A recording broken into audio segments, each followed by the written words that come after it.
Hello, and welcome to Loose Threads, a true crime podcast that goes behind the scenes of some of the most fascinating and frustrating missing persons cases in America, and the unusual and driven people who insert themselves into these mysteries.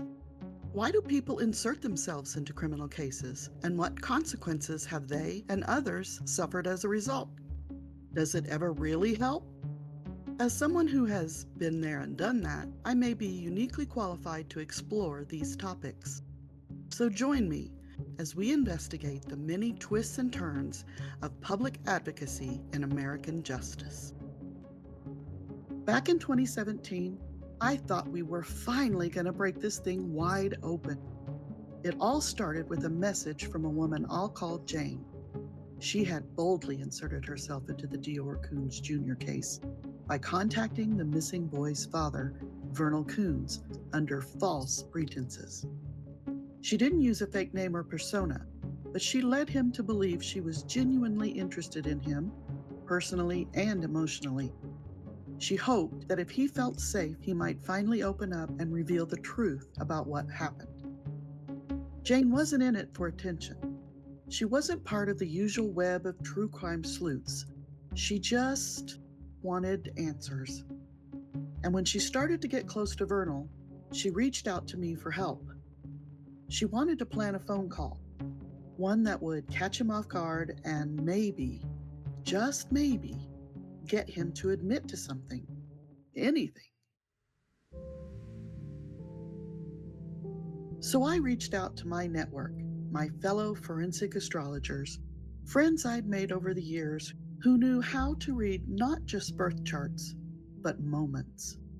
We studied the upcoming transits, looking for a time that might be conducive to lower Vernal's defenses and encourage him to speak from the heart, or at least speak off the cuff.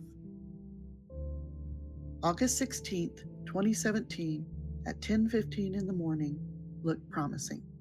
Jane made the call right on schedule.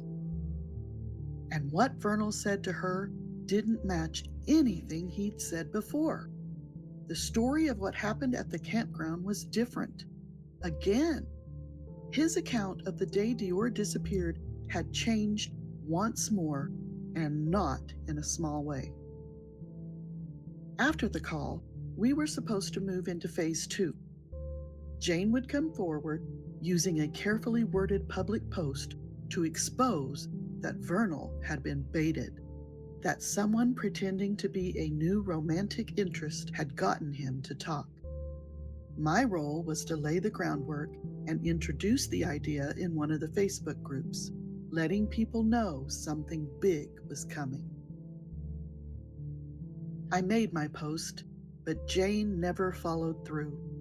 She disappeared and ghosted me entirely. To this day, I don't know why. What I do know is that it left me holding the bag. Vernal's mother saw my post, and she didn't take it well. She threatened to dox me, to reveal my identity, something I'd kept private for my own safety. She said I was meddling and that I had no right. But the simple fact remains that Vernal's story had changed again. And when that happens enough times, you stop asking what he said and you start asking, why does it keep changing? This case has always been a web of contradictions. But that call in August of 2017, that was a turning point for me. Not because it solved anything, but because it showed with eerie clarity that the truth, whatever it is still being hidden. And sometimes, even the people who claim they want to help vanish when things get real. What are your thoughts, Threaders? Why do you think the catfisher ghosted me when I needed her the most? Let me know in the comments down below. Next time on Loose Threads, we look at the one person who's never changed his story, Isaac Reinwand, and why law enforcement may have put too much stock in what he had to say.